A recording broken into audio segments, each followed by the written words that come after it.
하나님은 스스로 계신 분이시고 왕 같은 분이십니다.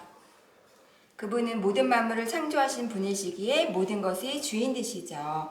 하나님께서는 천사를 만드셨어요. 천사들은 하나님을 섬기라고 만든 종입니다.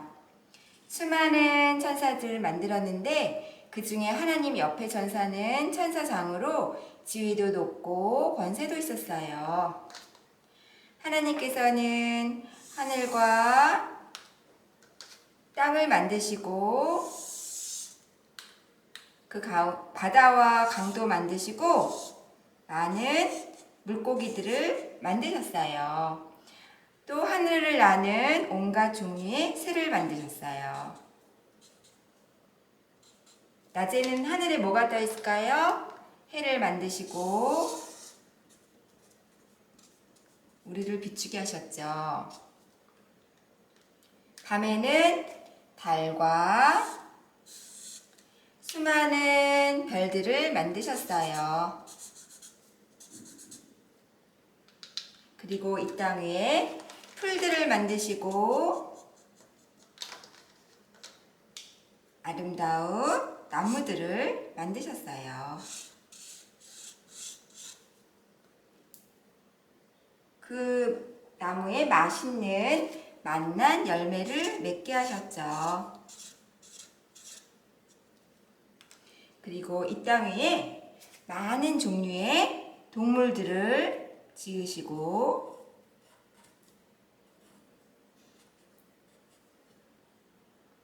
마지막에 사람을 만드셨어요.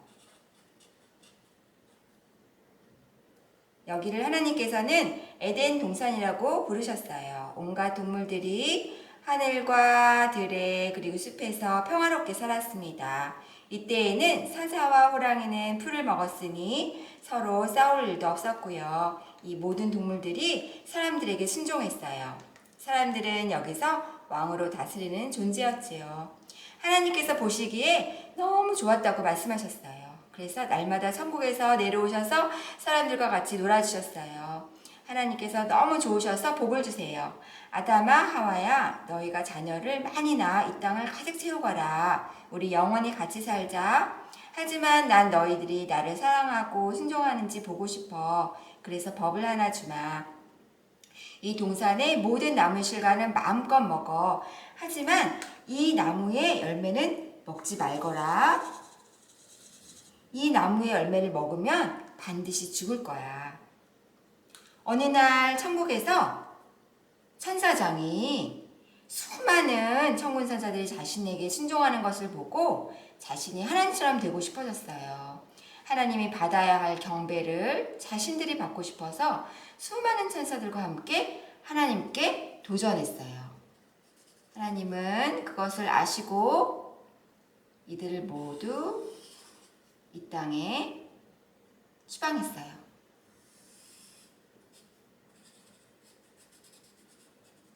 땅으로 추방된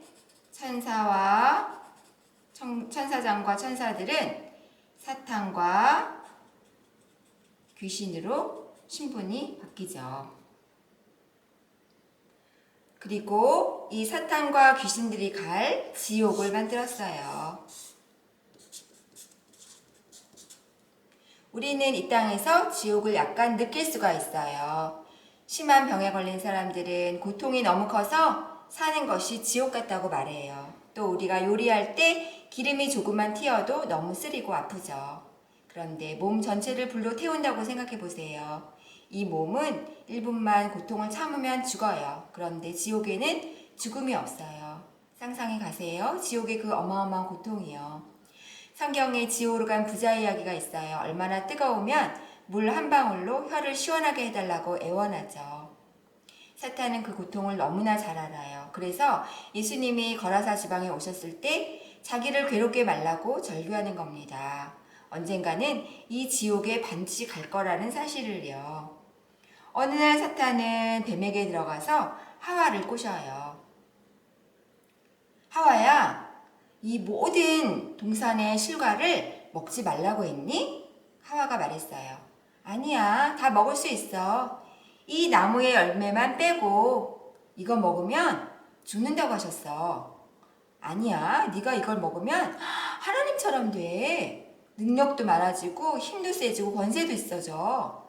그래서 아담과 하와는 하나님처럼 되고 싶어서 이 나무의 실과를 먹게 되죠. 하나님께서 이 사실을 아시고 말씀하세요. 왜 내가 먹지 말라 한 열매를 먹었느냐? 너희와 나의 관계는 깨어졌다. 이것이 죄입니다.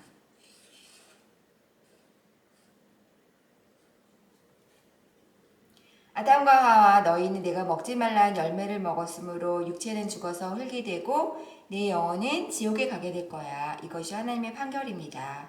자, 그런데 아담과 하와는 죄를 몇 번 지었을까요?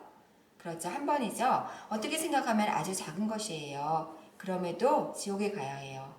우리는 어떨까요? 하나님의 명령에 불순종을 한 번이라도 안 했을까요? 하루에 한 번만 죄를 짓는다고 해도 우리는 평생 몇만 번의 죄를 짓죠. 하나님의 법에 의하면 우리는 어디로 갈까요? 쌤은 우리 친구들보다 더 오래 살았고 죄를 더 많이 지었기에 지옥에 가게 될까요? 그런데 쌤은 천국에 갑니다. 그 비밀을 알면 우리 친구들도 천국에 갈 수가 있어요. 우리는 먼저 우리 하나님의 마음을 알아야 해요. 사람들은 모두 죄를 범해서 지옥에 가야 해요. 그런데 하나님은 모든 사람이 천국에 가길 원하세요. 한 사람도 지옥에 가서 고통당하는 것을 원치 않죠. 하나님이 말씀하셨어요. 아담과 하와야, 너희들이 비록 죄를 지었지만 내가 너희를 사랑하는 마음은 변치 않아. 그리고는 죄를 씻는 방법을 알려주죠. 우리 생각에는 죄인들도 천국에 들어갈 수 있다면 좋은데 아니 왜 우리를 이렇게 힘들게 할까라는 생각을 할 수가 있어요. 왜냐하면 하나님이 계신 천국은 완벽한 곳이어서 작은 죄 하나까지도 용납이 불가능해요. 사람들은 착한 일을 많이 하면 죄가 사해진다고 착각을 해요. 그런데 법은 그렇지 않아요. 법은 잘한 것이 아무리 많아도 따지지 않아요. 위법한 것만 지적하고 책임을 물어요. 예를 들어서 쌤이 몇십 년을 운전을 아주 잘했지만 한 번만 속도를 초과했을 때 범칙금을 내야 해요. 반드시 죗값을 지불해야 된다는 거예요. 그렇다면 우리는 전혀 희망이 없죠. 맞아요. 그런데 하나님께서는 우리를 사랑하세요. 그래서 법을 하나 주셨어요. 그것은 대속법이에요. 누군가 나를 대신해서 죗값을 치르면 된다는 개념이죠. 이미 죄인인 우리는 다른 사람의 죄를 대신 감당할 수가 없어요. 모든 사람은 자격이 안 돼요. 그래서 하나님께서는 처음에는 이 짐승으로 죽게 하셨어요. 하나님은 아담에게 짐승을 죽이는 제사를 명령하셨어요. 아담아, 내가 기르는 양 중에서 건강하고 깨끗하고 흠이 하나도 없는 양을 데려오너라 하셨어요. 양을 데려와서는 주인은 그 양의 머리에 손을 얹고 기도를 해요. 자신이 지은 모든 죄를 낱낱이 고백을 하며 회개 기도를 해요. 모든 죄를 양에게 주는 거지요. 그리고 양을 죽여 머리를 베어서 장작더미에 놓고 피가 뚝뚝 흘러요. 가죽도 벗기고 머리 옆에 놓고 살과 뼈도 다 발라서 그 옆에 놓고 내장도 깨끗이 씻어서 놓아요. 피는 따로 받아서 땅에 쏟고 양의 몸은 완전히 불살라 태우는 겁니다. 이 양은 죄를 안 지었어요. 주인의 모든 죄를 양에게 다 준 겁니다. 그래서 양이 주인 대신에 불에 타서 죽고 주인의 죄값을 치릅니다. 그런데 이 제사는 매해마다 죄를 지을 때마다 해야 되니 얼마나 많은 양이 죽었겠어요. 아담과 하와는 오래오래 살면서 자녀를 낳았어요. 자녀가 또 그 자녀를 낳고 그 자녀가 또 자녀를 낳아서 얼마 지나지 않아 이 세상은 사람들로 가득 차게 되었어요. 그런데 이제는 회개도 하지 않고 형식적인 제사만 드리는 거예요.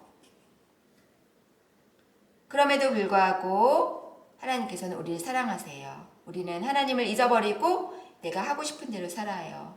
우리의 마음은 하나님에게는 관심도 없어요. 하지만 하나님께서는 우리를 기억하고 사랑하세요. 그래서 양보다 더 능력 있는 한 사람을 보내요. 그분은 하나님의 아들이에요.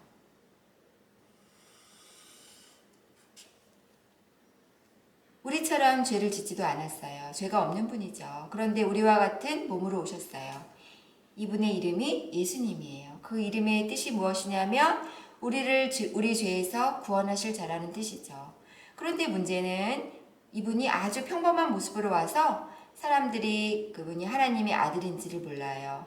그래서 예수님께서 기적들을 보여주세요. 수많은 기적들이 있지만 4가지만 설명드릴게요.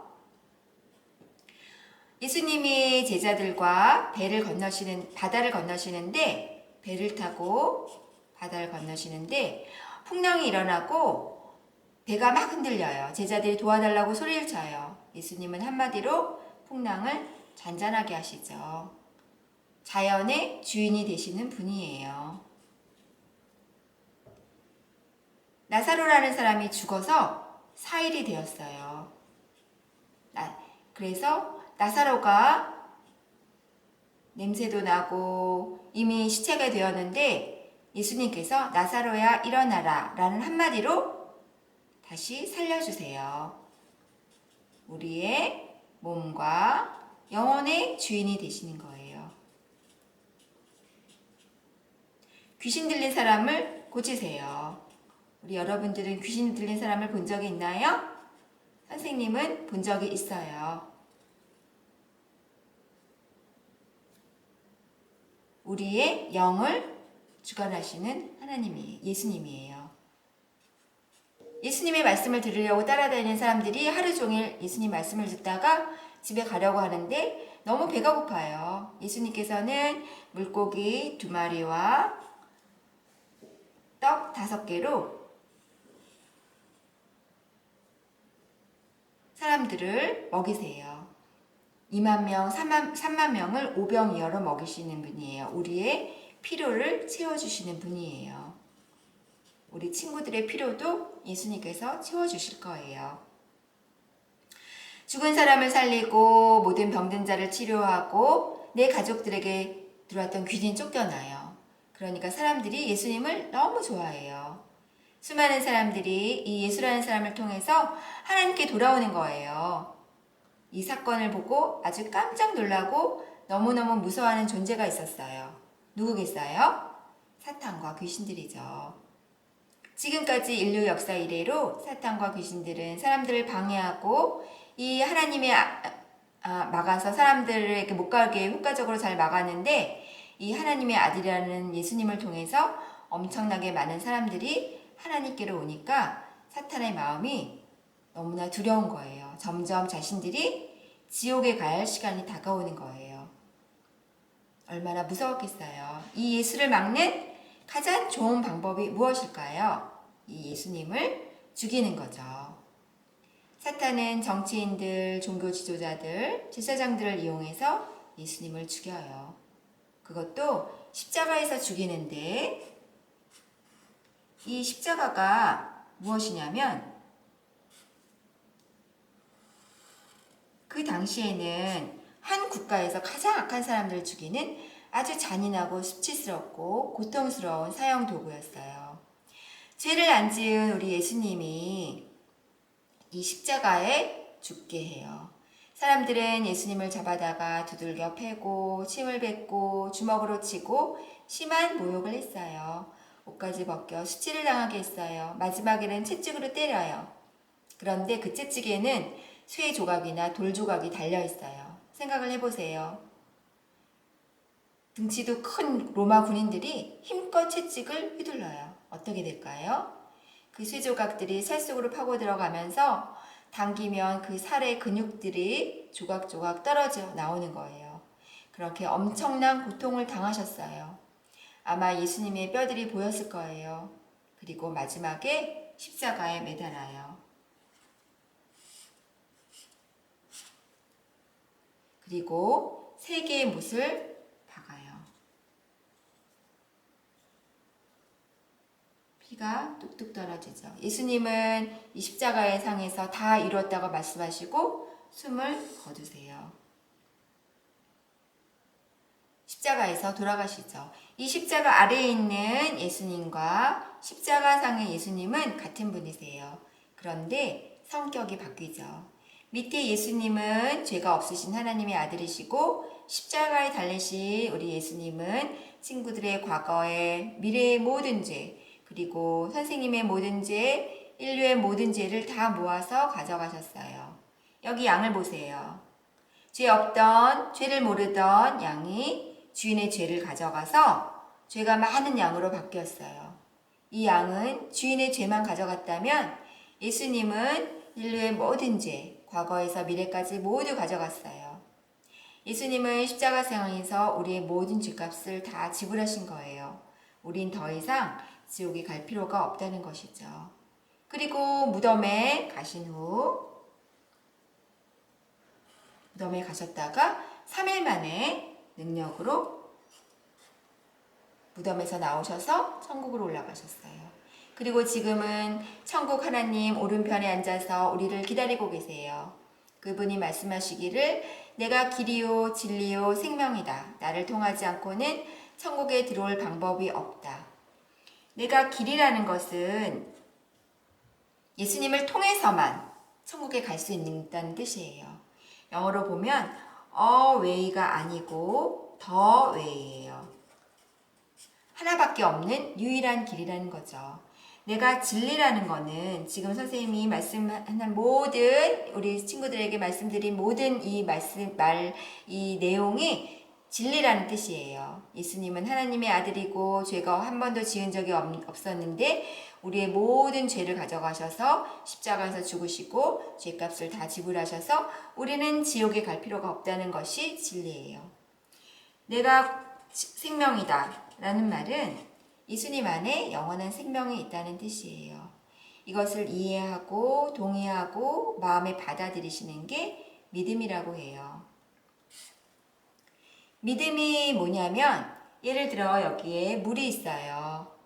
너무 목이 마르지만 마시지 않아요. 그러면 이 물은 아무 의미가 없어요. 예를 들어서 A라는 사람이 와서 이거 물이네 하고 물을 안 마셔요. B라는 사람도 와서 이거는 물이구나 하고 물은 알지만 물을 안 마셔요. 그런데 C라는 사람이 들어와서 목이 마르니까 난 물을 마셔야겠다 하고 물을 마시면 이 물은 A라는 사람과 B라는 사람에게는 의미가 없어요. 하지만 C라는 사람에게는 의미가 있죠. 우리 친구들은 이미 예수님께서 하신 일을 알았어요. 그런데 이 예수를 아는 것만으로는 부족해요. 이제 친구들의 마음에 이 예수님을 받아들이겠다고 결정해야 예수님의 하신 일이 친구들에게 의미가 있어져요. 이 예수님을 믿고 천국에 가길 원하세요? 성경에 보니까 마음으로 믿어 의에 이르고 입으로 시인하여 구원에 이른다고 했어요. 마음으로 결단해서 믿겠다고 입으로 인정하래요. 그러니까 말로 내가 예수를 믿겠다고 표현하는 것은 대단히 중요해요. 친구들을 위해서 쌤이 도와줄게요. 쌤을 따라서 기도하시면 됩니다.